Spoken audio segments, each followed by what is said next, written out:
gas prices set records in this country, as American citizens who are born here and vote and pay taxes cannot afford to fuel their own cars, the Biden administration is selling off our emergency oil reserves to China.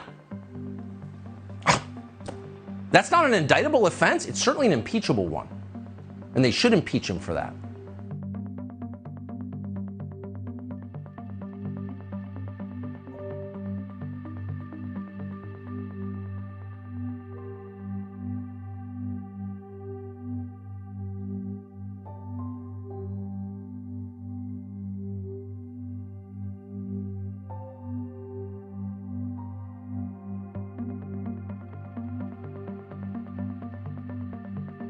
There's a Reuters report out this morning that says that more than 5 million barrels of oil that were released from the emergency oil reserves were exported to Europe and Asia last month, and some of it reportedly was actually heading to China.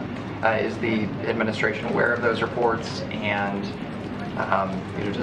does the president mind that some of this oil that was meant to ease pain for consumers is headed overseas?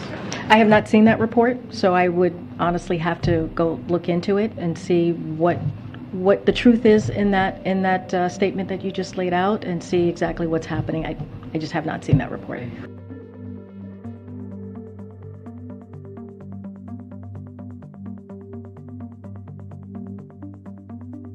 Today, I'm authorizing the release of 1 million barrels per day for the next 6 months, over 180 million barrels from the Strategic Petroleum Reserve. This is a wartime bridge to increase oil supply until production ramps up later this year. And it is by far the largest release of our national reserve in our history. Since Joe Biden started releasing all this oil from our reserves, which he does not own, you do, we do, what has happened to gas prices? They haven't dropped. They've kept going up. Huh?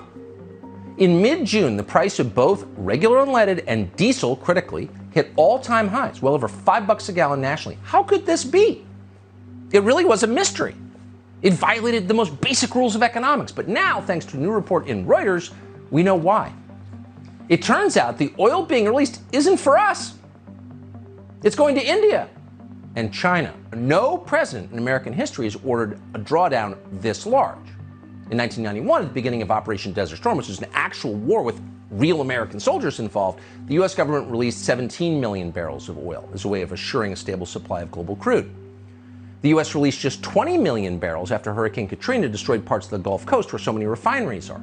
But now we're releasing many times that figure from the reserve, all to protect the Democratic Party from getting what it deserves in the midterm elections in November. What Biden could have done is produce more oil domestically, but that would have been too easy and too good for the United States and its long-term interests. Instead, he decided to do something so crazy and so dangerous that only someone who was intentionally trying to harm the United States would even consider it. The crude, by the way, in the SPR is the best crude that we have. It's called medium sour crude. It's the easiest to process. And we're giving it away to a government whose whole goal is to displace us on the global stage and crush us. The Chinese will be cruel masters when they run the world. They're not like us at all. By the way, that country, China, also happens to be a longtime business partner of the Biden family.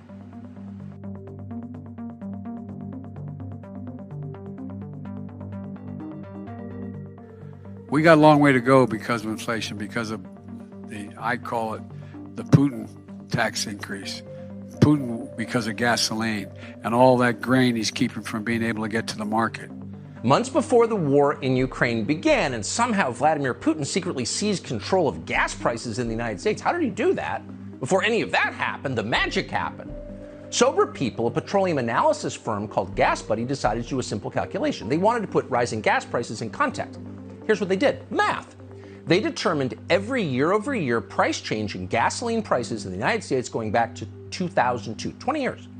And they found this. From November of 2020 to November of 2021, that would be roughly from Election Day to the end of Joe Biden's first year running the country, gas prices in the United States went up by more than 66%. That was the single highest year-over-year increase since 2002, which happens to be the year that government started tracking those data.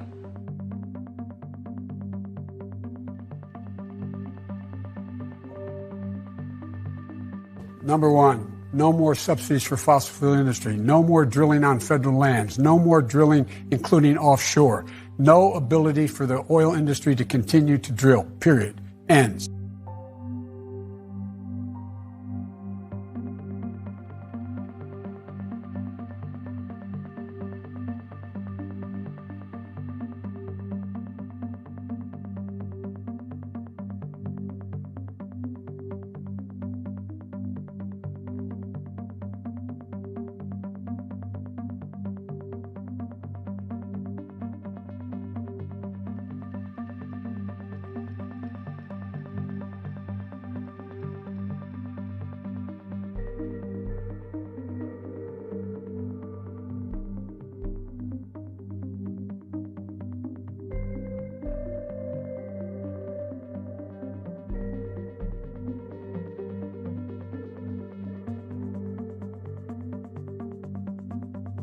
A Monmouth poll just found 88% of Americans think the U.S. is on the wrong track. That's an all-time low. And the respondents' top concern? Inflation.